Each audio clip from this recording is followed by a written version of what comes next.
국회 대정부 질문 마지막 날인 오늘은 교육, 사회, 문화 분야의 질의가 이어집니다. 추미애 장관이 사흘 만에 국회에 다시 출석할 예정이어서 이번에도 야당과의 날선 공방이 예상됩니다. 국회로 가보겠습니다. 최하영 기자. 네, 국회입니다. 네, 오늘 대정부 질문도 추미애 장관 아들 특혜 의혹이 핵심이 되겠죠? 네, 오늘도 사실상 추미애 장관 청문회가 될 것으로 보입니다. 이 추 장관은 오늘 오후 2시 교육, 사회, 문화 분야 대정부 질문에 출석할 예정인데요. 이 첫날 대정부 질문에 이어 사흘 만에 다시 국회에 나오는 것으로 이번 대정부 질문은 내내 추 장관 논란뿐입니다. 이 추 장관이 직접 답변하는 만큼 이번에도 야당과 양보 없는 설전을 벌일 것으로 보이는데요. 이 추 장관은 지난 14일 대정부 질문에서는 아들의 군 특혜 의혹을 대부분 부인했습니다. 국방부 민원실에 본인이 전화한 적이 없다고 분명히 선을 그었고 보좌관을 통해 군 관계자에게 민원을 한 적도 없다고 거듭 강조했습니다. 이에 국민의힘은 국방부 민원실에 전화를 한 사람이 여성이었고 이 기록에는 추 장관 남편 이름이 기재됐다는 점을 주장하며 공세를 펼 것으로 보입니다. 이 주호영 원내대표는 오늘 아침 회의에서 추 장관을 향해 이 변명으로 일관할 게 아니라 이 서둘러 본인의 신상을 정리하면 좋겠다고 얘기했는데요.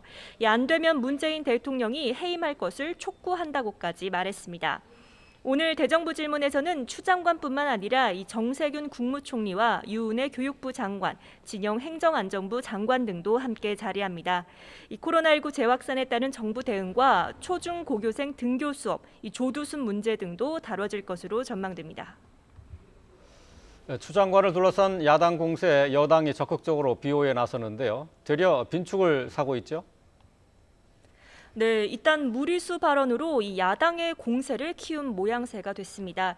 어제 박성준 민주당 원내대변인은 추 장관의 아들을 이 안중근 의사의 말에 비유했다가 문매를 맞았는데요. 나라를 위해 몸을 바치는 것이 군인의 본분이라는 이 안중근 의사의 말을 몸소 실천했다고 논평했다가 뒤늦게 유감을 표명했습니다. 오늘 아침에도 이 발언을 두고 야당에선 거센 비난이 쏟아졌습니다. 김종인 국민의힘 비상대책위원장은 국민이 상식적으로 판단하기 불가능할 정도의 발언이 쏟아진다며 우리나라가 정상적인 국가로 발전할 수 있을지 회의적이라고 언급했고요.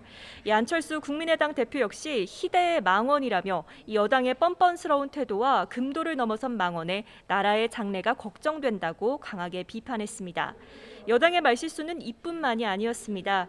어제 홍영표 민주당 의원은 서욱 국방부 장관 후보자 인사청문회에서 국민의힘 의원들을 쿠데타 세력이라고 지칭했다가 파행 위기를 낳았고 정청래 의원은 식당 가서 김치찌개를 빨리 달라고 하면 청탁이냐라고 말해 구설에 올랐습니다. 또 김태년 원내대표 역시 전화나 메일, 카톡 등을 통해 휴가 신청이 가능하다고 말했다가 반발을 샀는데요.